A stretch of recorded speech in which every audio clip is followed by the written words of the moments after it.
Greetings to those who watch below. Today's creepypasta story kind of hits a little close to home.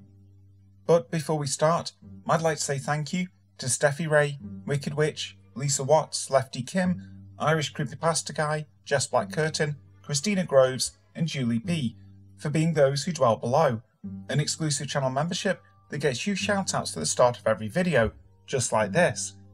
If you'd like to check out more, have a look at the link in the description box. And also, if you haven't already, please subscribe to the channel, making sure to hit that notification bell. But for now, sit back, relax and enjoy. It's been 6 months since they came back, by Adam Roberts. It's been 6 months since they came back, and things wouldn't have been that bad if it weren't for all those idiots out there.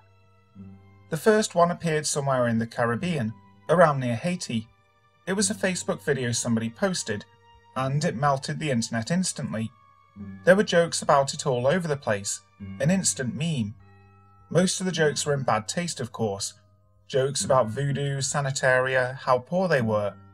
They kept using this still from an old 40s horror movie with some zombie with bulging eyes, with just the most racist and nasty jokes you can imagine.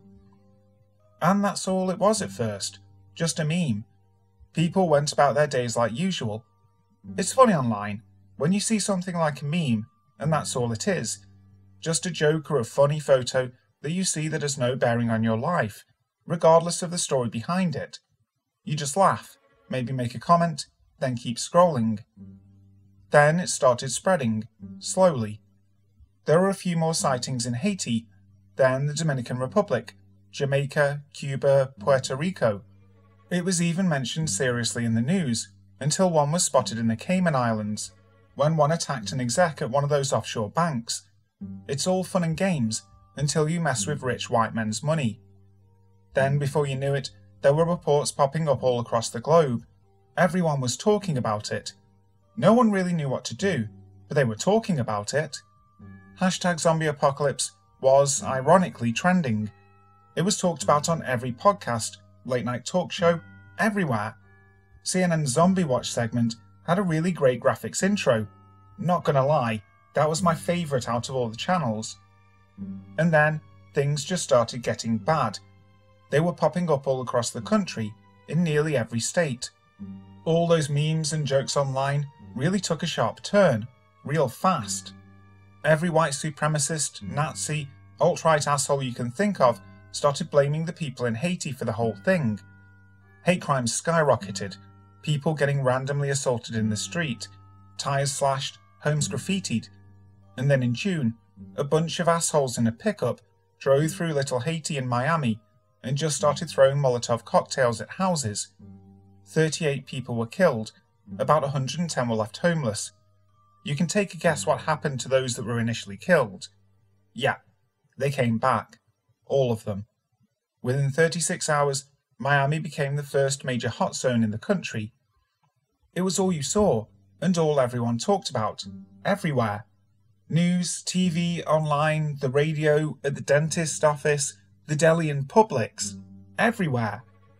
And then the conspiracy theories started popping up, that the zombies were created as a bioweapon by the Russians, or the Chinese, or Muslims, or Antifa, or BLM, or George Soros. Or that there were actually no zombies, that they were false flags made by the CIA in conjunction with Hollywood special effects studios, or that they were holograms, or aliens, or whatever. The president gave a speech, encouraging people to stay safe at home. Yeah, that didn't go over too well, as you could imagine. Idiots started protesting, demanding that they were not afraid, that no zombies would stop them from going to Applebee's. I got to admit, it was kind of funny to see a lot of them get bitten.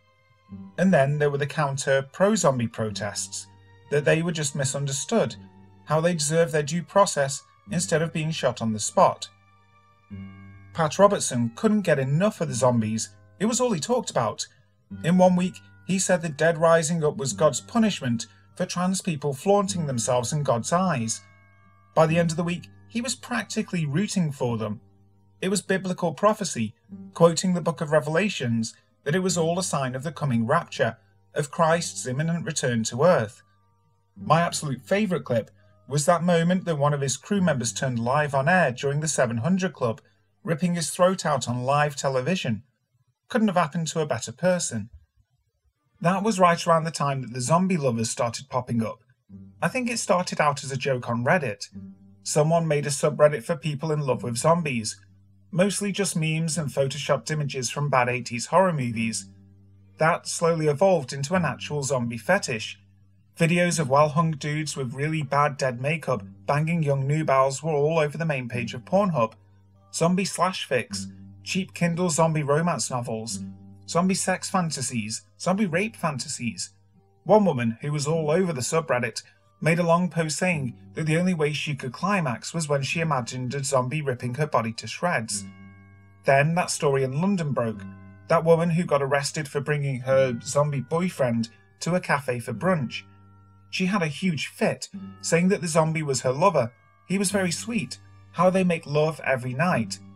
How they made love? I don't know. She was crazy. People started making tons of money on this whole thing too. Hucksters were selling all kinds of snake oil concoctions, claiming that they would stop you from turning, or that it would deter you from being attacked. I don't know. They were mostly colloidal silver mixed with bleach. There were tactical anti-zombie clothes and armour, zombie-proof windows for your house and car. The best was the zombie blockers, totally blacked out sunglasses for kids, so your little Johnny and Susie wouldn't have to see them when they went out. All the while, people were hoarding and stockpiling anything and everything they could find, whether they needed them or not. Walmarts and strip malls turned into war zones. I saw a TikTok video of a high school girl get stabbed over grabbing the last loaf of bread on the shelf. Some convenience stores had plenty of merchandise. They just gouged the prices on everything through the roof, and had guys with guns on guard by the doors. And gas, of course. That went way fast, in a matter of days. A few gas stations got overtaken by heavily armed people, mostly rednecks and militia types. Don't think of filling up your tank there though, they'll just shoot you, unless you're a patriot of course. Eventually cars were all over the place, nowhere to go with no gas. And then the buying of supplies stopped, and people just started taking. It was like every man for themselves. Cashiers and baggers were gunned down in some places. What? You think their boss was going to let people stay at home and be safe with their families? People being killed over TVs and iPads, just trying to get all the stuff they could get their hands on. I mean, what are you going to do with a brand new big screen TV anyway? Wasn't long for most broadcasts to cease. Then, all the people they shot for their stuff, they turned. And, I mean, do people not think? Electricity's pretty much hit and miss everywhere. Most people started fleeing their job posts. With no one manning the grid, well, I'm just lucky that the guy whose house I'm in has solar panels on the roof. I heard a rumour about a nuclear power plant in Pennsylvania. It got overrun with zombies, and with no one there, it overheated and there was a meltdown. It's pretty quiet out there now, for the most part at least. You hear the occasional gunshot from somewhere, but nothing to worry you much. Most of the idiots out there have long since turned, wandering around till someone puts them down. Be safe out there. Hi guys, thank you so much for listening to today's video. I really hope you enjoyed it. If you did, make sure to leave a like, and also subscribe to the channel if you haven't already, making sure to ring that bell so you never miss a video. So, until next time, sleep tight.